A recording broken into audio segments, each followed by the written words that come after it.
right, guys. Hey, we're coming at you a little bit early. I've got Owen in the studio today, helping me keep an eyeball on things. Um, Again, we're checking in just a few minutes early. We want to get our feedings, make sure there's no lag issues. So, folks, if you're checking in with me, hey, I'm Ryan Breeds, the BugMan, and we're doing a live meet and greet today. I don't have a plan, no script, just you, me, and some live bugs. So that's the deal. I've got the cockroaches and the secropia moths and the beetle larvae or the grubs, and I've got the tarantula and the scorpion all right here in the studio. I see you guys checking in. Thank you very much. Welcome, welcome, welcome.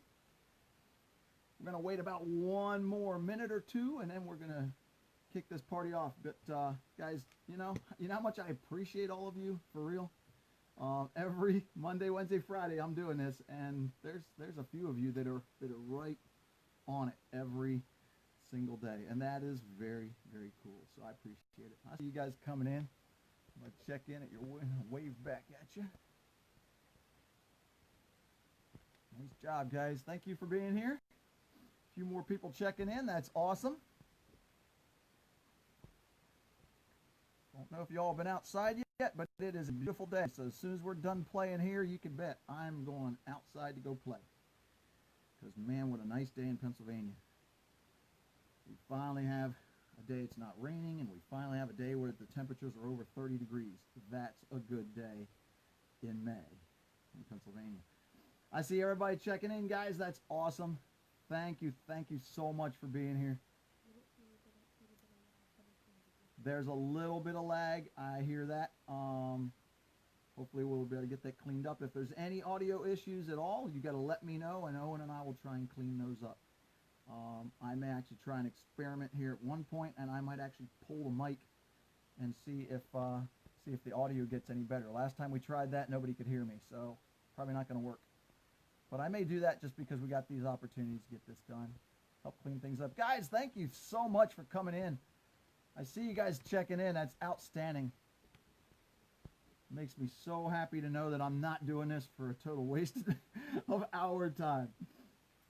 All right, guys, I want to get this party started, all right, because we all got a day to get back to. And, again, it's a beautiful day out there. So thank you so much for checking in. I see you guys coming in. I'm going to keep waving back at you.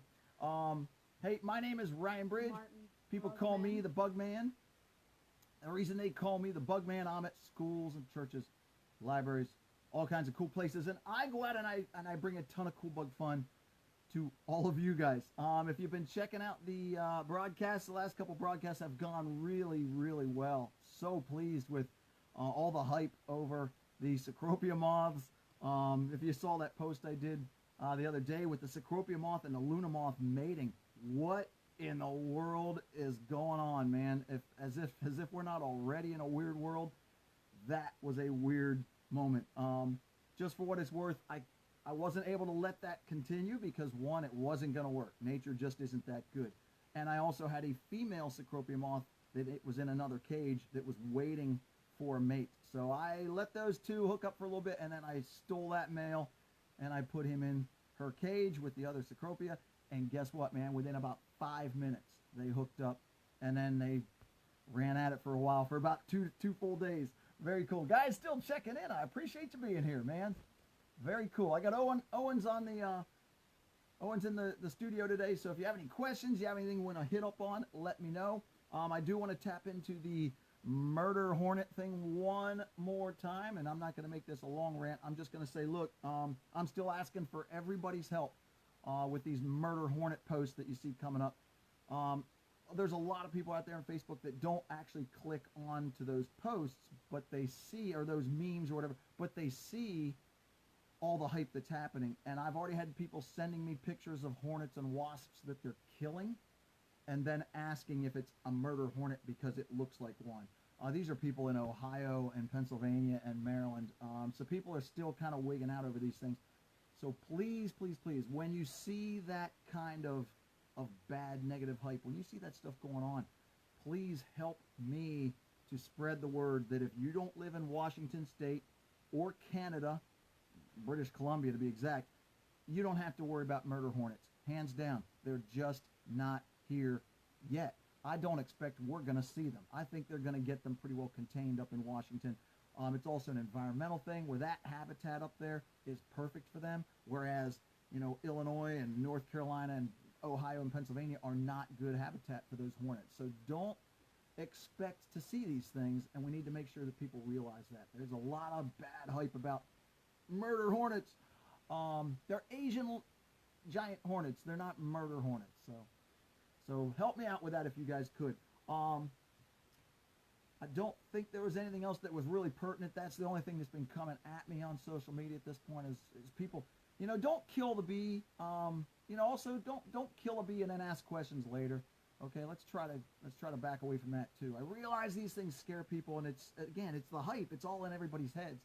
But try not to kill a bee and then ask a question about it later. Just take a picture of it, because if you don't live in Washington State or British Columbia, it's probably not a murder hornet.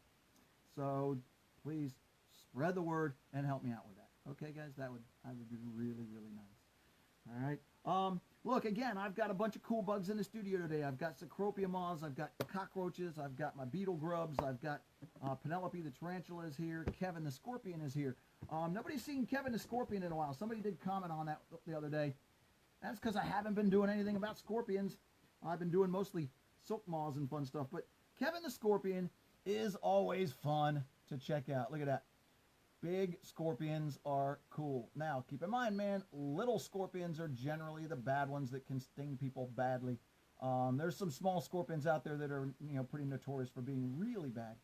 But these big scorpions like Kevin are completely harmless, and they glow under ultraviolet light. You just can't get any better than Kevin glowing under ultraviolet light. That is just too cool. And I know we have a bad lag, guys. I understand. I appreciate it. I appreciate you being here. Hopefully that'll get fixed up. A lot of interweb activity. Are people commenting about the lag? No? Okay. Well, it might be just so bad they can't even comment on it. But we'll see how it goes. So yeah, there's the murder hornet problem that we're still having.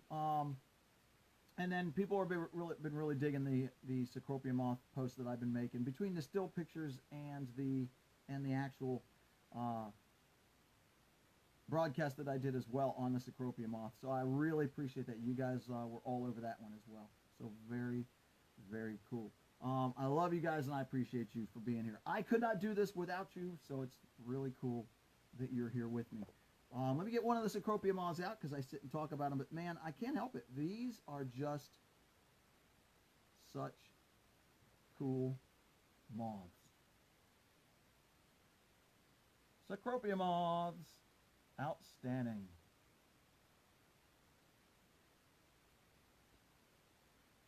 These are native to the eastern U.S. They don't get down into southern Florida a whole lot, but they definitely are North Florida and all the way up into New England.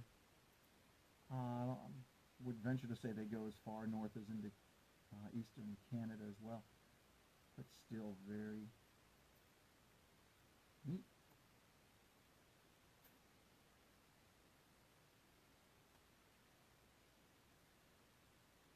Very cool. Secropia moths. They don't eat as an adult, okay? Understand. So he's not hungry.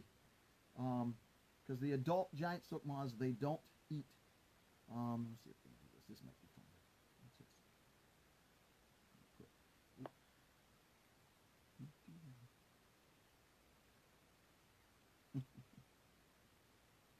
This one's probably going to fly over once you get ready.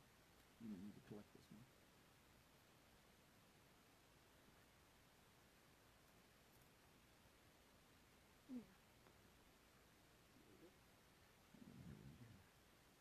And there's a couple of them. These are both males, and then I've got another male down here flopping around. Owen's collecting him for me. There we go. Thank you, buddy.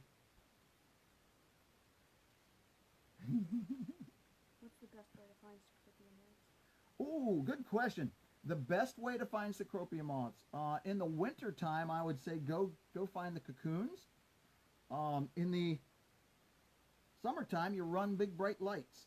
Now is a good time to start running those lights. I think the cocoons are starting to hatch. I'm hearing more and more. Sorry, I'm hearing more and more traffic coming from people talking about the fact that their cocoons are starting to hatch. So I think we're getting pretty good. Even though we might be a little bit early on some of those, some of the cocoons. Run some lights, because they peak. These things, their flight period peaks in, late May, early June. So if you're running lights, if you're waiting till mid-June or even July to run lights for insects in Pennsylvania, you're kind of missing out on the best time of the year to find Sucropia moths. So you run those in late May. Oh, and just another question. How can you tell difference between a male and female? The difference between a male and female Sucropia moth is not hard at all because, and I'm going to try and do this, try and show you. Check out the antenna on that moth, okay? Those big, fluffy, look at that, there's a good pic. The big, fluffy, furry antenna on that moth are indicating it's a male. Females are going to have feathery antenna. They're just going to be a little streamlined. They're not going to be big and fluffy like that. Because keep in mind, man, they use them to smell with. Insects use their antenna to smell with. And if you're flying around in the dark, you got to have a good smeller. So they locate the females through pheromone. The females put out that pheromone. It's perfume, if you will. And they send that, and the males use their antenna, and they smell their way to the females. Stronger it gets, closer they're getting to the female moths. You can find Secropia moths all up and down the East Coast. They don't go west of Mississippi for the most part, so don't expect to find them out there a whole lot. But there are moths that are in the same family, and there are allophores that are out west of the in the western states. You got Euryalus and you've got Gloveri, and there are a couple fun things like that out there. So there are some moths out there that make up for the lack of Sucropia moths. But still, in all honesty, man, the Sucropia is better than all of them. It's bigger than all of them too. I can't believe they don't fly away. That's a good question. They will fly away, but keep in mind, most moths fly at night. So they're really not triggered to fly right now. I got bright lights in here, which could be messing with him. The fact that he's also been trapped in a cage for 2.5 days. Kate's here. It's pretty cool. Hey, Kate, how are you doing? Good to see you checking in. Kate is my niece from Virginia. So, Kate, it's good to see you checking in, honey. Thank you for being here. Very cool. But yeah, the Sucropia moths are actually pretty common. The problem is they fly so late at night that people miss out on them. A lot of people run lights at night and then turn their lights off at like midnight or 1 o'clock or whatever. They turn their lights off when they go to bed. Guys, look, if you want to run lights for moths like this, the Sucropias aren't even going to bother dropping in until between 1 and probably 3 or 4 in the morning. Just before the sun comes up is when they start falling. So they'll come, because they'll fly looking for mates. That's like the only thing they do. And then when it starts getting light out, that triggers them that they need to take shelter, but they're attracted to those bright lights and those UV lights. So run your lights right up till daybreak.